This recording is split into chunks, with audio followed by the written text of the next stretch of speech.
Project and Systems Podcast. Olá pessoal, no último podcast nós falamos sobre Systems Thinking. Nós entendemos que um sistema possui partes e que essas partes estão atreladas a funções, que é a técnica chamada de análise funcional. Nós vimos que um sistema pode ser dividido em partes, só que a junção dessas partes trazem novas funções, que podem ser funções desejadas, quanto também funções que sejam indesejadas. E hoje eu queria aprofundar um pouco essa linha, falando sobre a arquitetura do sistema. Mas para entendermos a arquitetura do sistema, vamos estabelecer outros itens primeiro. O primeiro que eu queria falar é sobre o contexto do sistema. Um sistema ele tem que ser visto sob uma determinada perspectiva e nós temos que identificar qual que é o limite do sistema. O que nós consideramos que faz parte e o que não faz parte do nosso sistema, o que vai ficar de fora dele. Um sistema de encanamento de água, por exemplo, ele pode ser delimitado ali na sua obra, na sua casa, na sua construção civil. Ou nós podemos pensar nele até o sistema de tratamento de água da cidade, ou mais ainda, até a nascente do rio. Então, nós temos que estabelecer o que vamos considerar parte do sistema, o que é de interesse que nós vejamos como parte do nosso sistema. Outro item importante é o de interfaces. Então, tendo identificado o contexto do sistema, ainda assim, o sistema vai ter interações com o que está fora dele. E aí moram as interfaces externas. E o engenheiro de sistemas deve sempre prestar muita atenção nas interfaces, sobretudo as externas. Ou seja, nas interações que ocorrem entre entidades que fazem parte com as que não fazem parte do meu sistema. Porque geralmente nós temos muito menos controle ou muito menos capacidade de influenciar entidades que estão fora do nosso sistema. Elas podem ser variáveis de ambiente ou elas podem ser partes de um sistema feito por uma outra equipe em um outro projeto. E essa é a hora que a formalização, que seguir processos, que realizar um controle de configuração em documentos, não é perda de tempo, porque isso pode economizar muito tempo e dinheiro no futuro. Então, no nosso sistema de encanamento, nós temos que conhecer muito bem quais vão ser as interfaces de entrada do mundo externo com ele, por exemplo, a qualidade da água ou a pressão de entrada da água, e nós temos que conhecer quais são as interfaces de saída, quais seriam os requisitos de despejo da água do esgoto. Bom, então nós já conseguimos dividir nosso sistema em formas, conseguimos mapear essas formas nas funções que elas exercem, que é a análise funcional. Já entendemos como o nosso sistema se conecta com o mundo, com o que está fora desse sistema. Então, agora a gente pode definir muito bem 3 itens, que é conceito, arquitetura e design. Então, no primeiro nível de decomposição do meu sistema em formas, esse primeiro nível é o que representa o conceito. É quase que a designação do problema.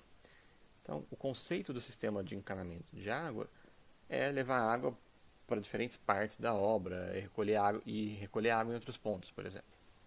Mas conforme vamos fazendo análise funcional, conforme nós vamos decompondo as funções e formas do meu sistema, nós vamos delineando a arquitetura dele.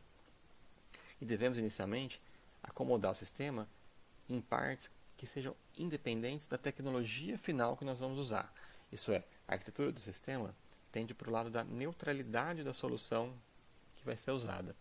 Então, no nosso sistema de encanamento, podemos definir uma arquitetura de distribuição de pontos de água lá baseada em um encanamento central ou em usar uma arquitetura que se baseia num sistema de alta capilaridade, por exemplo.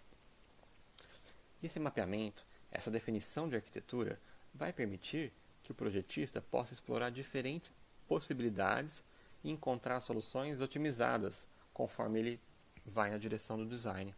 Ou seja, tendo uma arquitetura adequada, só depois que nós vamos definir que bomba, que filtro, que equipamentos que vamos comprar, que tecnologia que vamos usar.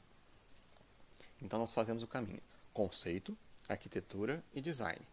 Nós partimos do problema, passamos por uma divisão, uma acomodação das coisas que vão ser realizadas e chegamos na solução. Então saímos de conceito inicialmente independente da tecnologia, antes de fato se definir a solução, de se definir o design que vamos ter no nosso sistema.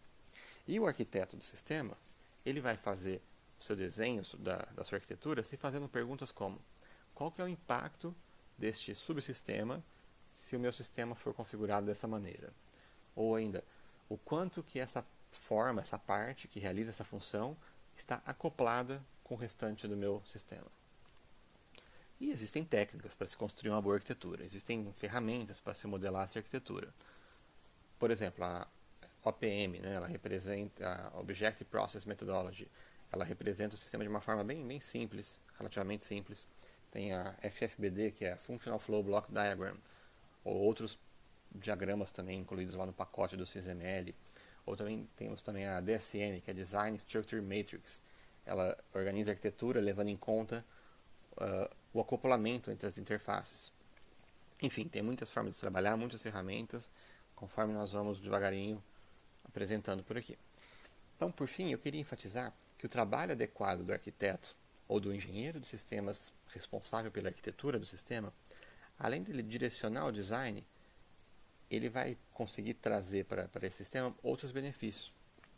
3 deles que eu queria apontar são: ele vai conseguir reduzir a ambiguidade do sistema, fazendo isso como? Justamente através da definição do limite do que é sistema, o que não é sistema.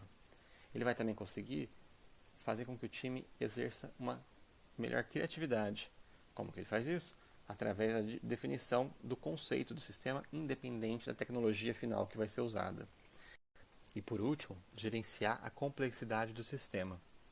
Como fazer isso? Através da decomposição do sistema em partes e da preocupação com as interfaces que o sistema possui.